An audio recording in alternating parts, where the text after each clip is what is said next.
To Joanne Syrigonakis.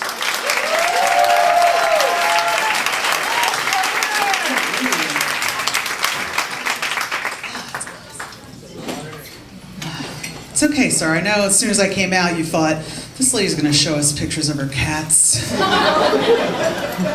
And that's not true. That's for after the show. No, I like cats because they're aloof and uncaring, and it reminds me of my parents. Like, I'm comfortable with that level. Don't be sad. It's okay. Like, I didn't realize how dysfunctional my family was until I went to therapy, and about halfway through, the therapist started crying. Like, I thought that was the good story. I was like, do you need to process that for a minute? My hour's almost up. I can't stay for you. I think that's why I like to hang out with guys, because guys show love to one another in a way that's almost abusive. And I'm comfortable with that. Like, I'm okay, because I grew up on cartoons like Fat Albert. And that's how you learn that kids were shitty to each other. That was their best friend, and they called him Fat Albert. Seriously. We respect you, Fat Albert. No, you don't. You wouldn't be calling him Fat Albert. They had another friend that had a speech impediment. They called him Mushmouth. That's like a hate crime now. You'd be kicked out of school for bullying. They're making fun of that kid that goes ooba-da-ba-dooba-da. That's clearly a violation of the rules. It's not right. You would have never seen that on Josie and the Pussycats. You would have never seen her to be like, stupid Melody or bitch Valerie, because Valerie would have kicked her ass, number one. She would have been like, no you didn't.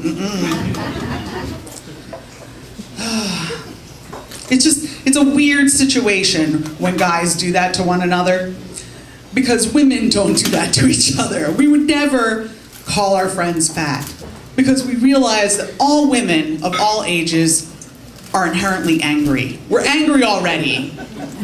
And you're laughing because you made them angry, probably. It's already started. Like, when we're single, we're trying to find someone. We have to go to a shitty bar and fend off about 10 ugly guys that are trying to give us free drinks, and then hope that none of them have slipped anything in that drink and follow us out to the car. It's not even a free drink at that point. It's a consolation prize. That's really all it is. And then finally, when we meet the right one, and we have some kids, we get married, sometimes in that order, but don't do that. After we do all that, then all of a sudden, we think we can relax. We can finally be at peace. But no, we're up at 2 a.m. making cupcakes for a fucking school project because our kid just realized it's Jeremy's birthday. I didn't even know Jeremy was in your fucking class. Don't even remember his name, but I have to remember if he has a peanut allergy or not at 2 a.m. And one of the kids, I think they can't have gluten. I don't know. Fuck. And then you wake up at 8 a.m., flowers on your face. You have to get ready for work because you still have to pay the rent because banks fucked up housing for everyone. And now you're carrying 24 cupcakes only to find out from the teacher that Jeremy's sick, so we're gonna have it next week.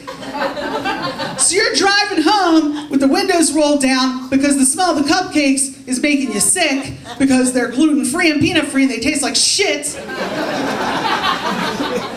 And the person next to you just hears you going, fucking Jeremy, and they think you're insane. But every one of you, if you were on a jury right now and heard that story, you go, yeah, fuck Jeremy. Because you understand.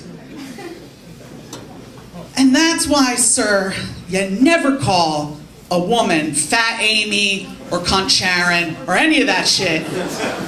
Especially if she's over 40, because she will lose her shit and burn your car. So the next woman you see that looks a little crazy in your neighborhood, just give her some chocolates or flowers or whatever. She'll kill you last. She'll kill you last. You'll have time to get the fuck away. That's all for me, folks. Fuck Jeremy.